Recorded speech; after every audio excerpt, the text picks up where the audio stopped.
Hey everyone, I wanted to share a little video update about our park accessibility project since I have been a little bit off the radar lately. I apologize for that. I just haven't had much to update you on, but now I have tons of really great updates. Some things that have happened the last couple months, there was a pretty significant administrative shakeup at the FWP. So there's now a new director, Director Clark, and there's also a new park administrator. We were able to have a meeting with the new director and park administrator recently, and it went really well. That meeting was a great chance to reconnect over our shared mission to make the parks more accessible. And there was just a lot of great outcomes from that meeting and a much straighter path forward as far as accessibility goes. So, I do have great updates for you. I'm going to switch over to a presentation so that you can read along and see some images. And yeah, excited to tell you about it. So we have three projects that we are still focusing on for 2025. The first is Spring Meadow Lake State Park. You should be familiar with this from our previous conversations. Not much has really changed here. We have decided on fundraising for a Hippocamp Beach wheelchair, Huckleberry Hiker, and Zoom mobility chair. Those will all be available for free reservation. We landed on those based on our internal conversations with the committee about what is actually the best equipment for the site, and with the state on, what accessibility equipment they'll be able to manage and provide to the public in the most straightforward way. So, in addition to those pieces of equipment, we're also partnering with the state to install an adaptive kayak launch that they already have. In order to get that launch installed properly, we need to purchase a dock and gangway, and we also need to do some pretty significant improvements to the sidewalk. The state has invested $50,000 for the sidewalk, which is amazing. They've also invested $20,000 in that kayak launch, so they have some skin in the game on this. Our fundraising goal is to raise $40,000 by the end of the summer, specifically for the other elements of this project. If that funding can be secured, we think this project will actually be done in 2025, so all of this will be available for next summer. We have applied for several grants.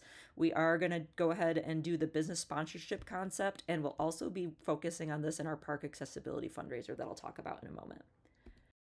Hey, I'm jumping back in here to backtrack and provide you a little background information on the next project. So, the next project is the Inclusive Interdisciplinary Walk Move Audit at Wayfarer State Park. The audit will happen like this. So, we're going to bring together a team that will include people from the disability community, professionals in the field, like people from Dream Adaptive, park staff, and ideally members of this accessibility committee, to go to Wayfarer State Park, conduct an walk move audit, and then come up with findings and recommendations for accessibility improvements. From there, we'll be partnering with the park to identify short-term projects and long-term projects, and then we'll go ahead and fundraise for them and make them happen.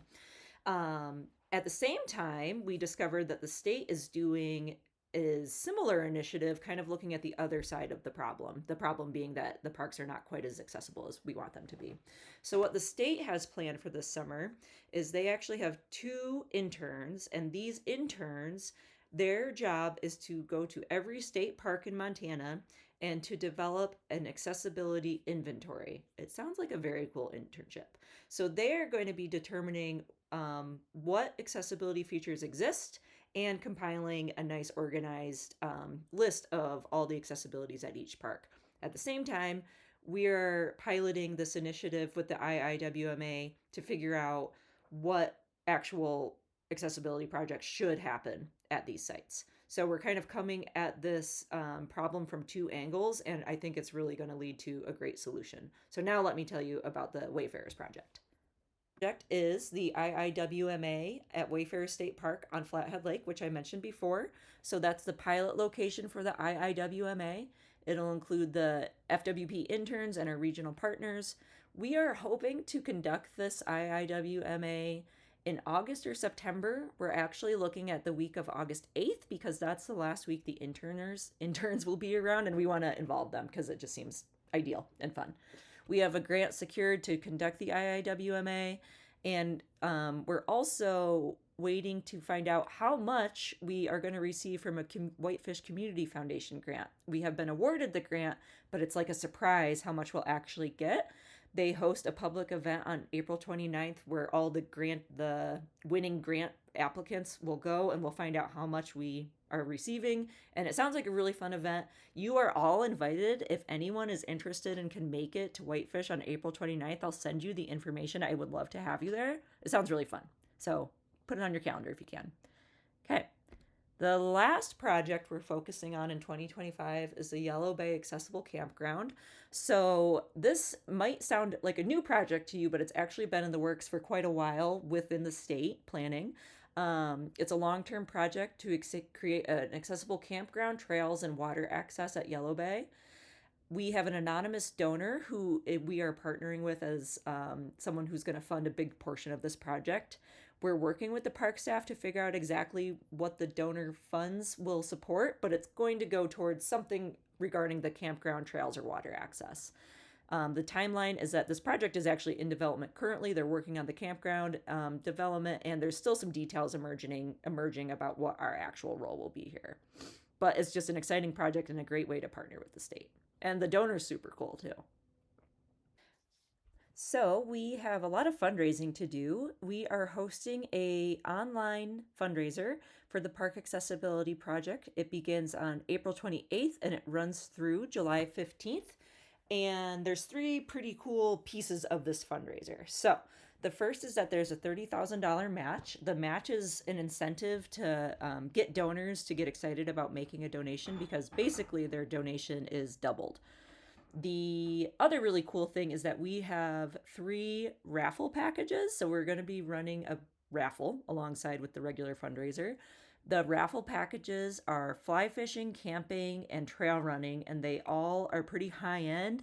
They all include experiences like a fly fishing guide or race registration or camping reservations, and they also include gear from high end companies. So tents, waders, fly rod, shoes, lots of cool stuff. The third part is that we are going to be promoting this fundraiser in 5 regional Giving Day events. So those Giving Day events happen on May 1st and 2nd, and they are just kind of local opportunities for people to learn about nonprofits and projects and decide where to donate. So we are going to be participating in the Bozeman, Helena, Great Falls, Billings, and Missoula events and promoting this project through that. To wrap up this presentation, I just wanted to ask for your help. So for the Park Accessibility Project fundraiser, I could really use help just letting people know. I think that's the most important thing we need to do at this stage in the fundraiser is just share information, let people know about the project, let them know that their donations will go to support park accessibility in their region and statewide, and just let them know about the awesome fundraiser, the raffle, the $30,000 match, and different ways that you think it will impact your community positively. I would love your help with that, just letting people know about it. And additionally, if you feel like you have the time and ability to take it to the next step, I would love some peer-to-peer fundraisers. Peer-to-peer fundraisers are essentially just a volunteer role where you set a personal goal on trying to get X amount of people to make a donation. So it could be like, I want 5 people to make a donation, and you reach out to 5 people and see if they can donate $10, $100, whatever you think is appropriate. If that's something you might be interested in doing, I know not everyone is interested in fundraising, and that's fine. But if it sounds like something you'd like to do, reach out to me and ask me about peer-to-peer fundraising. I have a whole toolkit. I have a lot of information that you can share. And yeah, I can provide that to you. So if you're interested in helping that way, just let me know. You can shoot me an email or call me. Thank you so much. I will be in touch more efficiently in the near future because we actually have stuff going on now. I'm super looking forward to all of this and to talking to you all soon. Thanks. Bye-bye.